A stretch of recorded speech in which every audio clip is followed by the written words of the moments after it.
मगर इंसान सिर्फ उसे ही मानता है जिसे वो देख सकता है। काली अमावस की रात थी।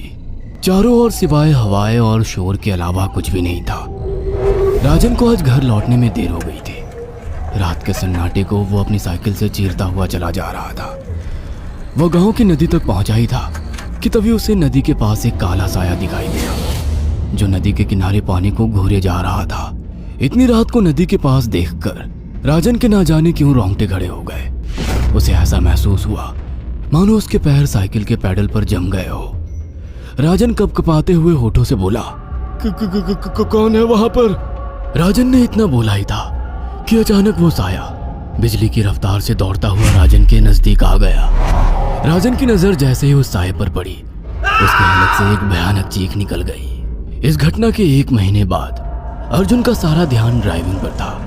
उसकी पत्नी शिखा कार में ड्राइविंग सीट के बगल में बैठी हुई एक मैगजीन पढ़ रही थी। शिखा ने मैगजीन रखकर अर्जुन की ओर देखकर कहा, और कितनी दूर रह गया है तुम्हारा गांव अर्जुन? बस थोड़ी दूर रह गया है, आधे घंटे में हम पहुंच जाएंगे। तुम्हारे चेहरे पर इतनी